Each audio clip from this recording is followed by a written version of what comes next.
Phil Mackey, Tom Pelissero here at Lambeau Field following a Vikings 28-24 loss in devastating fashion to the Green Bay Packers. And Tom, the locker room vibe after that game was a ghost town. Players referring to the Vikings as the team of almosts.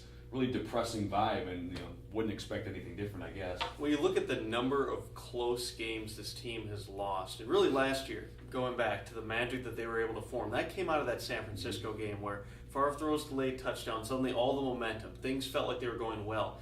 In the same situations this year, time and again, they've not been able to muster the one play that they need to win. We thought we saw it today. We thought Percy Harvin was down in bounds on that 35-yard touchdown. That gets overturned. Everyone's celebrating, and then from the top of emotion to the absolute bottom. And looking around that locker room after the game, you could see it on Adrian Peterson's face. I mean, he was battered and bruised in his cheeks.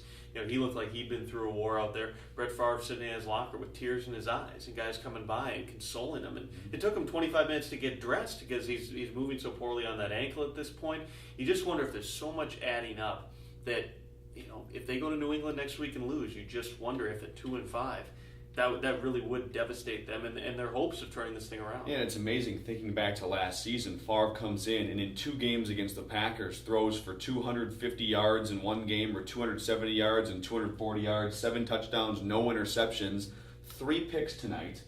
The vibe was completely different. He was booed off the field, booed coming onto the field, and booed again off the field. The difference is he was booed going out as a winner last year. This time he was beleaguered and booed, and essentially the Packers get the last laugh at Lambeau. And if you think of everything that's going on with Favre in his life right now, with the investigation that's coming out, I'm sure that behind the scenes there are personal things he's going through and family things he's having to go through with this as well. His body's breaking down. Winning is the one thing that Favre can cling to right now. And when you suffer a defeat like this on this field, and like you said, he's booed walking out of the field, not as a winner, not because they hate him and he just beat their team, but still booed. And it's probably his final walk out of Lambeau Field in front of these fans as a loser. It has to be difficult for him to cope with.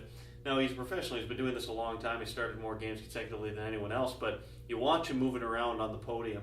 You watch him using both railings and kind of lowering himself down and putting no weight at all on the ankle. Mm-hmm.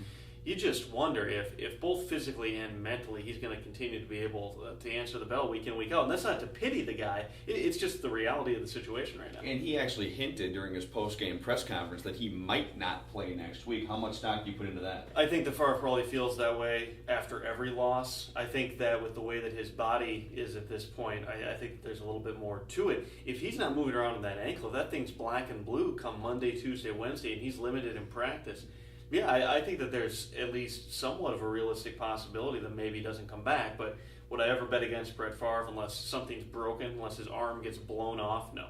If the Vikings don't beat New England next week, are they done?